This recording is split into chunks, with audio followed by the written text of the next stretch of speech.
d'être ici ce matin, donc relativement pas trop tôt, là, avec un bon café pour venir écouter cette session-ci du congrès. Donc, merci beaucoup de m'avoir invité au congrès pour ce deuxième congrès-là du Réseau québécois de recherche en agriculture durable. Donc, sans plus tarder, j'irai vers ma présentation, puis qui se veut être le plan d'agriculture durable, 2020-2030 pour des résultats concrets et mesurables.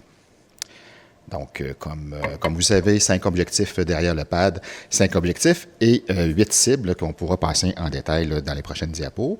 Donc, réduire l'usage des pesticides, donc réduire l'usage et les risques, des pesticides pour la santé et l'environnement, dans la santé et l'environnement, améliorer la santé et la conservation des sols, améliorer la gestion des matières fertilisantes. Les 2 dernières cibles sont optimiser la gestion de l'eau et améliorer la biodiversité. Les 5 moyens et mesures phares, donc on a une enveloppe budgétaire qui est à la mesure de nos ambitions. Donc je vous rappelle que c'était 125 millions pour les 5 premières années du plan d'agriculture durable. S'ajoute à ça 29 millions de dollars qui ont été annoncés lors du dernier budget. Donc, l'objectif ici, c'est accélérer l'adoption des pratiques agro-environnementales avec des résultats concrets et mesurables d'ici l'horizon 2030, tout ça en mettant l'agriculteur, l'agricultrice au centre de les différents moyens qu'on met en place. Voilà, au cœur de l'action, qui est encore mieux dit, donc au centre, donc au cœur de l'action, mettre les agriculteurs et agricultrices. Premièrement, nos cibles, donc comme je vous disais, on a 8 cibles.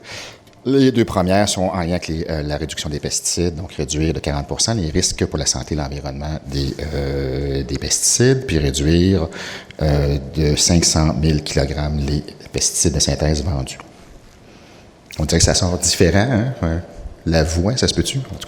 À l'horizon 2030, toujours, donc, pour la santé des sols, c'est de couvrir les sols de 75 % des superficies qui sont cultivées, donc couverts par des cultures de couverture ou encore des résidus de culture, 85 % des sols qui atteint un pourcentage de matière organique de 4 %. Encore 2 autres cibles ici qu'on a en lien avec soit la réduction de les engrais azotés, donc une réduction de 15 %, et on veut aussi doubler la superficie en milieu agricole favorable à la biodiversité. Finalement, 2 cibles en lien avec la gestion de l'eau, donc améliorer l'indice de santé de Bentos dans les cours d'eau dégradés d'une classe ou de 15 unités, et de réduire la concentration de phosphore de 15 % dans l'eau, phosphore total. Alors voilà ici nos cibles qu'on veut atteindre d'ici 2030. Donc on a ici des initiatives qui sont orientées pour atteindre effectivement nos cibles. Donc on veut avoir ici, on a mis en place des démarches, des mesures innovatrices, mettre au cœur de l'action le producteur-productrice. On met en place aussi des nouvelles collaborations qui amènent une multiplicité d'acteurs dans la mise en œuvre de notre plan d'agriculture durable. Puis, je vous dirais que le Réseau québécois d'agriculture durable fait partie de ces nouvelles façons de faire qu'on a mis en place dans le plan d'agriculture durable. Donc, on veut que ce soit un plan flexible et qui prenne en compte les particularités régionales. Puis, je vais vous en parler un peu plus en détail ici. Donc, puis c'est un déploiement, là, effectivement, qui est sans pareil là, par rapport à tout ce qu'on a fait auparavant là, pour venir atteindre des objectifs très clairs là, en termes d'agriculture durable. Je voulais vous dire aussi, par rapport à ça, on va passer à la prochaine diapo, puis ça va m'en revenir. Donc, évidemment, ici, le premier moyen qu'on a mis en place ou qu'on fait déjà au MAPAC, c'est le transfert, le fameux transfert des connaissances, transfert des méthodes, des bonnes pratiques agro-environnementales, qui est toujours un bon défi. Donc, comment ça peut être transférable, qu'est-ce qu'on réfléchit. Donc ici, on a mis en place, développé 13 plans d'action régionaux, donc où plus de 80 actions prioritaires ont été identifiées qui tiennent compte des réalités régionales. Donc, ces plans d'action sont publiés sur le site du ministère et ils sont mis en œuvre depuis plus d'un an et demi même, par nos directions régionales. Un exemple, par exemple, d'action à l'échelle régionale, c'est les cohortes régionales. Ben, c'est une approche de co-développement, un peu comme une approche d'avancer par les pairs. Hein. Ça existe dans différents corps de métier. Ça existe aussi en agriculture, ce qu'on appelle les cohortes. Donc, c'est un groupe de 5 à 10 entreprises qui partagent en commun des objectifs, des objectifs communs. Donc, ce qu'on voit ici, c'est que depuis avril 2020, il y a plus de 40 cohortes qui sont fonctionnelles au Québec. Ici, je vous parle des engagements des agriculteurs, plus à l'échelle provinciale, mais qui se déclinent évidemment à l'échelle régionale, donc selon les particularités qui sont vécues. Il y a 35 projets sectoriels qui ont été déployés régionalement par les regroupements d'agriculteurs. Donc, c'est 27 regroupements de producteurs là, engagés. Ils visent là, les 5 objectifs qu'on a du PAD. Et on voit ici qu'un appel à projet a été fait l'automne dernier. Puis des projets se déploieront là, dès la saison 2023.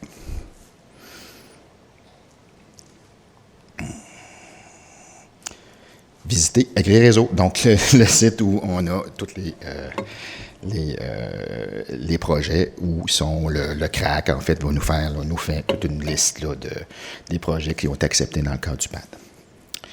Des mesures à portée nationale ici, donc adaptées à toutes les entreprises dans toutes les régions. Par exemple, ici, j'arrive avec un autre moyen qu'on a développé dans le PAD, donc la reconnaissance, le programme, en fait, l'initiative ministérielle de rétribution des pratiques agro-environnementales. L'initiative a été déployée, comme vous savez, en février dernier. Elle propose 5 pratiques ciblées sur la santé des sols, la réduction des pesticides, mais aussi en biodiversité.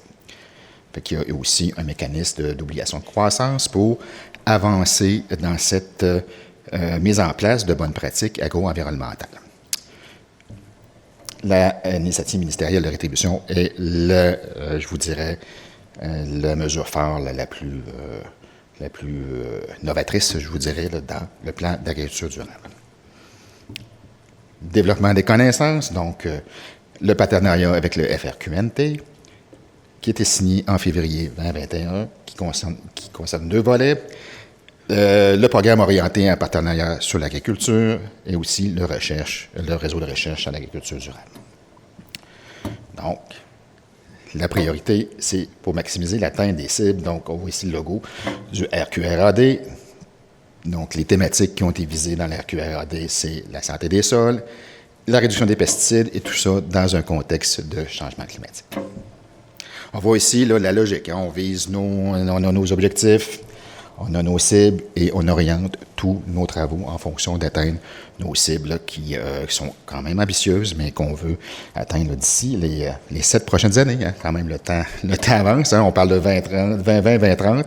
Il y a déjà 3 ans quand même là, pratiquement 2 ans en réalité. Il ne faut pas se mettre trop de pression, mais 2 ans complètes de passé, 2 saisons.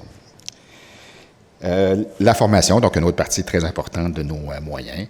Donc, on a aussi, avec l'ITAQ, signé une entente pour développer un parcours structuré de formation continue en agro-environnement. Donc, on veut que ce soit un parcours qui soit adapté aux besoins des producteurs et productrices. Et on va aussi reconnaître, hein, donc je vous le présente ici quoique ça a été discuté un peu, là, c'est donc la reconnaissance de la formation dans l'initiative ministérielle de rétribution. Donc, il va y avoir la formation continue qui est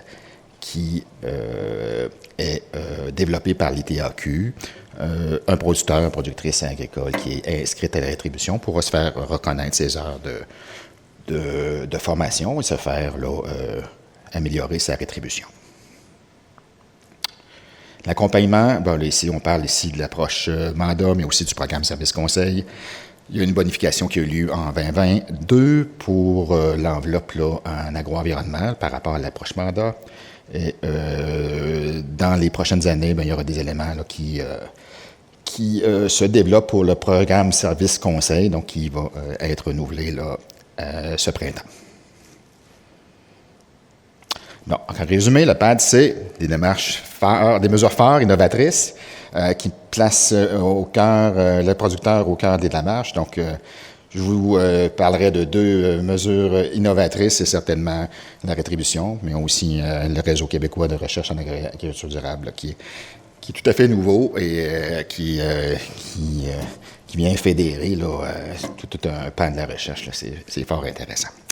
Une nouvelle collaboration qui amène une multiplicité des acteurs impliqués dans la mise en œuvre. Donc, vous voyez ici, là, on est plusieurs là, réunis à discuter d'agriculture durable, de recherche, de développement, de comment transférer au niveau des producteurs agricoles concrètement les recherches qui se font.